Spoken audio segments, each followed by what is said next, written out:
नमस्कार साथियों, स्वागत है आप सभी का हमारे चैनल पर। इस समय हम लोग मौजूद हैं प्रतिपुर विधानसभा के गांव में, जहां तमाम बुजुर्ग यहां पर मौजूद हैं और इन बुजुर्गों से हम लोग चुनाव की चर्चा करेंगे। लेकिन उससे पहले इन लोगों के जो शुरुआती जीवन रहा 1947 के पहले के भी कई लोग यहां पर हैं और उन लोगों से जानकारी करते हैं कि देश किस तरीके से आगे बढ़ा और किस तरीके से देश में व्यवस्थाएं आई। तो चलिए इन्हीं लोगों से बात करते हैं, क्योंकि ये लोग 1947 के पहले देश की जब आज़ादी नहीं हुई तो उस दरमियान इन लोगों का जन्म हुआ था। तो दादा, कितनी उम्र है आपकी? हमारे 88 साल। तो अंग्रेजों का समय भी आपने देखा। तो फिर कैसे धीरे धीरे बदला, या उस समय क्या था? उस समय साहब कोई चुनाव नहीं होता था। चुनाव के बाद उस समय कांग्रेस और सोशलिस्ट पार्टी थी, झोपड़ी वाली थी, उससे शुरू हुआ।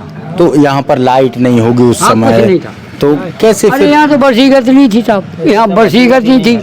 जंगल ठहरा था, यहाँ से पूरा जंगल ही जंगल था, कोई बस्ती नहीं थी। उसके बाद आप लोगों ने कई बार चुनाव देखे होंगे, कई बार हुए, तमाम प्रत्याशी जीते हारे।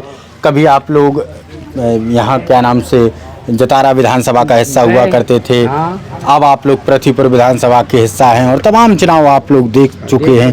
तो इस बार किसका माहौल आपको क्या लग रहा है पूरे चुनाव? अब वो तो जो दे रहा है वही का है मालूम। कांग्रेस तो हमने ऐसी देखी कि उसके राज में थे, लेकिन उसके पास कुछ नहीं था, ना खजाना था, ना कुछ बांटता था। हमको तो बढ़ती के लिए पैसे नहीं मिले। उस समय की बात है, हम कोड़ा चीर कर ही स्कूल पढ़ते थे। लेकिन उस समय देश की कंडीशन भी कंडीशन थी ऐसी, कुछ नहीं था, पैदा नहीं था, कुछ था, खाद पानी नहीं था, विज्ञान नहीं था। तो अब चूंकि आज के माहौल में अब चुनाव होने जा रहा है, 17 तारीख को मतदान होगा, तो उस दरमियान आपका लोगों का रुझान किधर रहेगा? इधर जहाँ है वही जाएगा। अच्छा, हाँ, मतलब वहाँ क्यों जाएंगे? वो भगदड़ पार्टी है, वो भग जाती है। हम बनाते वो भग जाता है। कांग्रेस पार्टी जो है बनाई थी साहब, हम लोगों ने बना दी, इकट्ठी कर दी। इकट्ठे करने उन्होंने से बिचक के भग गए। तो वो लोग कहते हैं कि पैसों में भाग गए, पैसे ले लिए। पैसे वैसे नहीं, उनकी गलतियाँ हो गई, यही जाएंगे। पैसे वैसे से कुछ नहीं है। तो आपको अब की बार प्रतिपुर विधानसभा का माहौल क्या लग रहा है?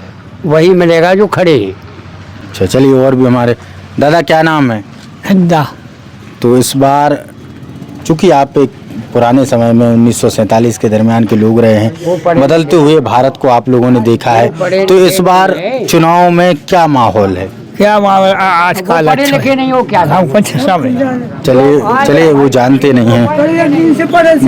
दादा, क्या नाम है आपका? केवट। तो केवट जी, इस बार केवटों का माहौल किस तरफ है? केवट समाज का माहौल किस तरफ है? अभी तो सब चले जाए, तो हम चले जाए। अच्छा, तो सब लोग बात तो करते होंगे घर में, परिवार में, तो सब जाए कहा कही हम तो सब जाए हम जी।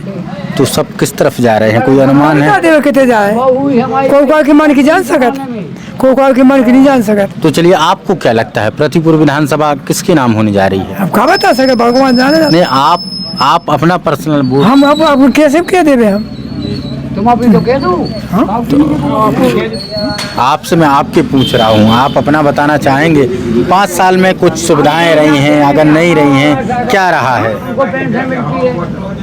5 साल में कुछ आपके साथ अच्छा हुआ? अच्छा तो जैसे दारू आउट क्या होते तुम्हारे सिंह। चलिए, आपका क्या नाम है दादा? श्री राम दांगी। तो दांगी जी, इस बार क्या लग रहा है प्रतिपुर में? ना हमको पेंशन मिल रही है, और ना हमें जो 2000 रुपया मेरा बेबंद 1 साल से हो गए। पैसा बैंक मोहन घट जाए तो न पैसा नहीं दे हमें, वो का कहना।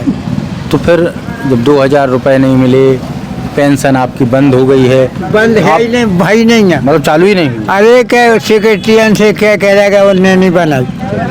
अब आज से ठीक 15वें दिन मतदान होगा मध्य प्रदेश में। सरकार वही चाहिए या बदल के चाहिए? बदल के चाहिए हमें, तो भाजपा हुई है, हमारी पेंशन और पैसा मिल भी। मतलब आप कांग्रेस को चाहते हैं? हाँ, मतलब कांग्रेस पार्टी की अगर सरकार बनेगी तो आप उनसे पेंशन चाहते हैं। तो तो भारतीय जो हमें पेंशन देंगे। तो अब तो जब नई सरकार बनेगी वही आपको पेंशन दे पाए, चूंकि आचार संहिता लागू है, इन परिस्थितियों में कोई काम हो नहीं सकता है। अब जो नई सरकार बनेगी, चाहे भाजपा की बने, कांग्रेस की बने, चाहे मिलावट बने या किसी की भी बने, वो अब आपको पेंशन देगी। तो आप किसको चाहते हैं बनता हुआ? जो जी के वोट जी के पहले जीत में आए वही के दें वोट। तो अभी आपको प्रतिपुर विधानसभा में कौन लग रहा है जीतता हुआ? भाजपा चल रहा भाजपा चल रही है। हो। ये शिवराज सिंह चौहान आए हैं बगल में, तो भाजपा चल रही है। हाँ और नितिन सिंह नहीं चल रहे हैं। हाँ हाँ चल तो रहा उनकी वो चल ही नहीं ना। ये हो गए थे तक शिशुपाल, हाँ। सो फिर उनके पिताजी मार गए थे जी कोरोना में, सो उन्हें कहा उन्हें वोट ही नहीं दे। हाँ तो अब की बार किसको देंगे, हम ये पूछ रहे हैं। अब की बार हो सकत के उन्हें खोलने से इनको मिल जाए। नितिन को मिलेंगे। हाँ वो चलिए, खैर दादा हैं, समझ से परे हैं वो अपनी बात को। दादा क्या नाम है? जलमा तो इस बार क्या लग रहा है चुनाव में? जो भगवान कराए वो करना। तो भगवान तो अलग विषय, भगवान दुआ हुए दी।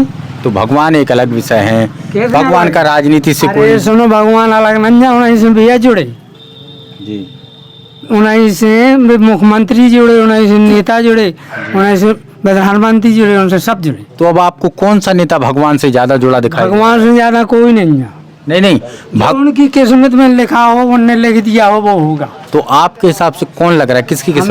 हम नहीं बता पाएंगे, या तो ईश्वर बता पाए। चलिए, कुछ नए लोग हैं, उनसे भी बात करते हैं। एक दादाजी और हैं। दादाजी क्या नाम है? हमारा सुरेश चतुर्वेदी। तो चतुर्वेदी जी, इस बार एक उम्मीद जताई जा रही थी शुरुआत में कि गणेशी लाल नायक भारतीय जनता पार्टी से उम्मीदवार हो सकते हैं, लेकिन उनकी टिकट कटी। सुषपाल सिंह यादव अब भारतीय जनता पार्टी से मैदान में है, नितिन सिंह राठौर कांग्रेस पार्टी से मैदान में है। तो इन दो प्रत्याशियों में आपको क्या लगता है? 75% से उन्हें मिले नितिन को। नितिन सिंह राठौर। हाँ, ये गांव में 75% नितिन को मिले। नितिन सिंह राठौर। तो नितिन सिंह राठौर से ऐसी क्या आशाएं हैं, और बीते चुनाव में फिर क्यों आप लोगों ने 75% वोट? ये आशाएं हैं उनसे कि वे धार्मिक प्रवृत्ति के हैं, न्यायक हैं और जनता के प्रिय हैं। इसीलिए जय शिशुपाला देखो हनुमान जी के सामने जाकर देख ठाड़ी मायाती के मर कर आ जाए। तो मतलब अब की बार आप लोग नितिन सिंह को चुन रहे हैं? हाँ, नितिन सिंह चुनेंगे, जो जरूर जीतेंगे यहाँ से 75%। तो नितिन सिंह राठौर से आपको क्या आशाएं हैं ऐसी की जो सुषपाल ने नहीं किया, वो नितिन सिंह राठौर कराएंगे? शिशुपाल ने जो अत्याचार भ्रष्टाचार करो नहीं, वो नहीं हो पाए। और भ्रष्टाचार और अत्याचार से मुक्ति चाहते हैं। हाँ, अब तहसीलदार 10-10 हजार रुपये लेके और परिवर्तन कर रहा हूँ, पटवारी 5,000 रुपये लेके, सेक्रेटरी 5-5 हजार रुपया लेके IRD में नाम चला रहा हूँ। तो आपने कभी सुषपाल सिंह यादव जी से बोला नहीं कि? अरे बोलो तो वो तो आजीवन की कर लेगा। अब ही कहते कि एक आदमी को वो अतिथि में करा दो, कहते नहीं, हमने वो कह दे उसे यादव से, राम नरेश यादव से। उनके तो बाप भाई हैं यादव। तो अब की बार चुनाव में, आने वाले चुनाव में आप नितिन सिंह राठौर का समर्थन? हाँ हाँ, नितिन सिंह का। वो 75% जनता कर रही था नितिन सिंह का।